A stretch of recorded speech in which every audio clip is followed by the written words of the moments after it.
Naam, akiwa kwenye nyakati tofauti na timu ya taifa ya Ufaransa, aliwahi kushinda taji la fainali za kombe la dunia akiwa kama mchezaji, na akaja kushinda taji hilo akiwa kama kocha wa kikosi cha timu ya taifa ya Ufaransa. Hivi sasa tunapozungumza, ameiongoza Ufaransa katika michezo 187.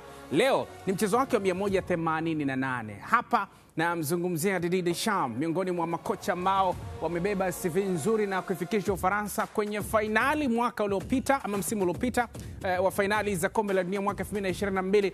Usisahau pia alikuwa nao walipokuwa mabingwa mwaka 2018, kikosi ambacho kilikuwa cha moto kweli kweli.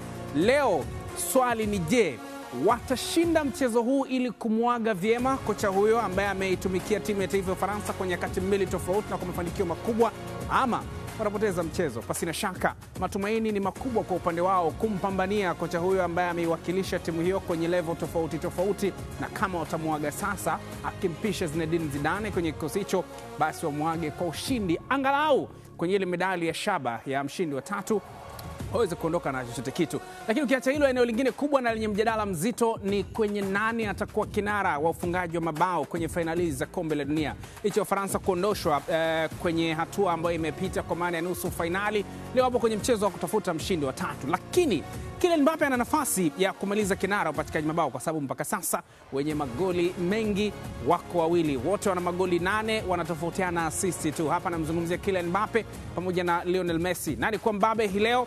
Je, Kylian Mbappe ataongeza idadi ya magoli na pengine kuimaliza shughuli yake leo kabla ya Messi kufanya hapo kesho, ama itakuwa ni mapambano ambayo pia yatatarajia na ambacho Messi atakifanya kwenye fainali hapo kesho? Hiyo ni miongoni mwa machache ambayo yanatazamwa kuelekea mchezo huu, lakini lingine kubwa zaidi ni mpunga ama pesa. Nikukumbushe tu kwamba tofauti ya mshindi wa 3 na mshindi wa 4 kwenye fainali za kombe la dunia ni dola za Kimarekani milioni 2, ambazo ni sawa na karibu bilioni 5 za Kitanzania. Kwa hivyo mbali na kuwa watakuwa wanapambana kupata medali ya shaba, leo watakuwa wanapambana kuweza kuona ni nani ambaye ataongeza kiasi cha takriban bilioni 5 za Kitanzania kwenye kitita ambacho kila mmoja atachukua, na hicho ndicho kinaweka tofauti ya mshindi wa 3 na mshindi wa 4 kwenye fainali za kombe la dunia. Ni baadhi ya maeneo ambayo yanatazamiwa kwa kiasi kikubwa kuleta ushindani mkubwa kwenye mchezo wa hii leo. Ni Kylian Mbappe kwa Mbappe, ama ni Jude Bellingham na wazee wa It's Coming Home, ambao mambo yalikuwa magumu kwenye mchezo wao uliopita dhidi ya Argentina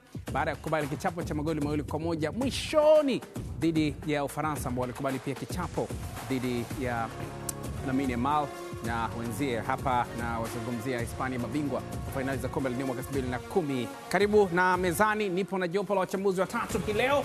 Hawa watatupitisha kwenye kuweza kuona kiufundi dakika 90 za leo zitakuwa vipi. Niko na Abisai Steven Junior makachero wa kimataifa, lakini pia niko na George Job, mzee wa It's Coming Home. Mambo ni magumu kwa upande wake, lakini pia usisahau kwamba nitakuwa na Godlisten Muro. Mimi ni Kennedy Moses. Swali ni je, leo tuko wapi?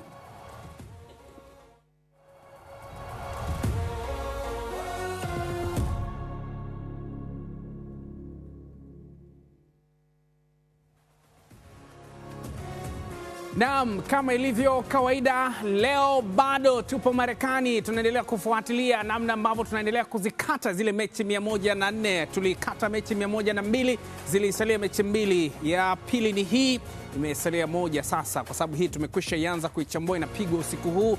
Baada ya hapo kesho asubuhi na mapema kabisa tutashuhudia mechi nyingine ambayo itakuwa ni ya mwisho kati ya zile 104 za fainali, na utakuwa ni miongoni mwa shule ambayo itaanza mapema. Kwa nini nakwambia hivyo? Kwa sababu Azam TV itakuwa live kwenye kuifuatilia ama kuisindikiza safari ya mechi ambayo itapigwa usiku, lakini tutakuwa live kwenye nyakati tofauti tofauti kuanzia mapema kabisa, ili uweze kujua nini ambacho kitakuwa kinaendelea kuelekea kwenye mchezo ambao utapigwa usiku wa hapo kesho.